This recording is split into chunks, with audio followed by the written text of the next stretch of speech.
Okay, so today we have two knives by the same person. One he made and one he bought. And I'm just giving a shout out to Sean Houston, Big Brown Bear on YouTube, Triple B Handmade Knives. I think this is the Mini Trapper, and this is in a very interesting steel, S135 V, which is a very high carbide steel. It's a 63 HRC, high hardness, and it's very thin, 7/1000ths behind the edge. So, and I've been trying for the last couple of weeks to dull this knife. I've been using this section right here. You can see there's a little smudge of tape and stuff. I've been cutting cardboard boxes.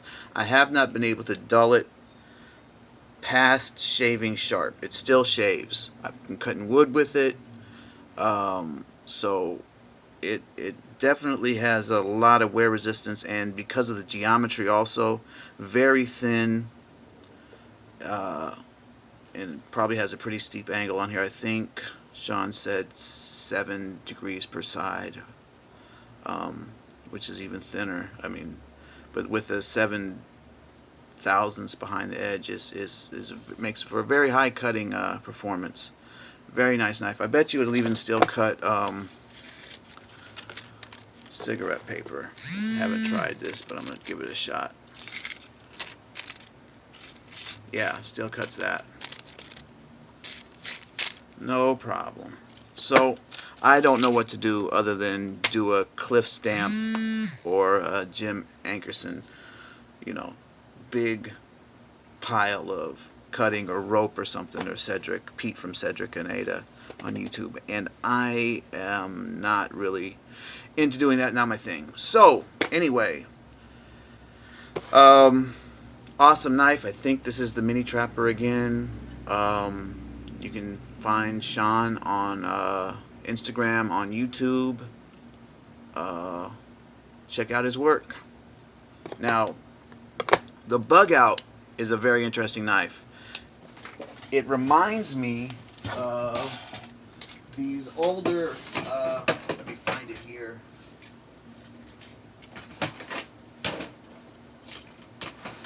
Of these older, actually a mix between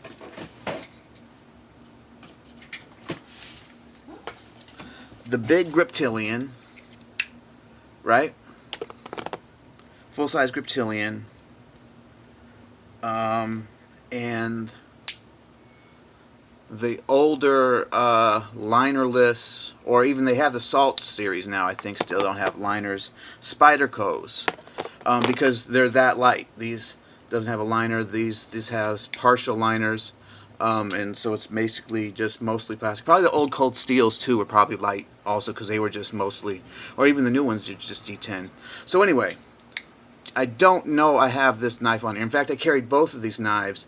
I didn't know I had either one on me, and so with the lanyard I can feel where it is, but this has a very nice, this is one of the best clips I've come across. The deep carry clip, but it's not too deep. It leaves a little bit for you to grab, and it's nice and short. It's got a nice coating on it, and it's inintrusive, you know. Maybe Wrangell Star didn't really feel like this knife was sturdy enough. Maybe it wasn't for his use.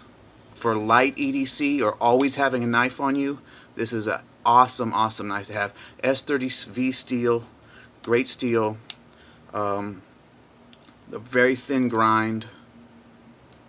You know, it could be a little, you know, thinner behind the edge, but it's a production knife, so it's going to be a little thicker. Sean put a wonderful edge on there. I don't know if you can see, but he put a really beautiful edge on the knife. I haven't sharpened this yet, but he did a nice job. Nice mirror polish, and I think this is 11 or 10 degrees per side, something like that. It's under 15. Cuts very well. Cuts very well. I really like this knife. In fact, if they would have had the knife out in this color instead of the blue, I would have probably got that instead of the present for my fiance, the Mini Griptilian. I would have preferred that one. But I like this. This is an awesome knife too. I might have still got this one just because I like the Spyderco type hole and the hollow ground blade and the sheepfoot. Sheepfoot's awesome for EDC. But this has kind of got a spear point blade, and it's got a very good, nice coating on it. It hasn't been able to scratch it up really.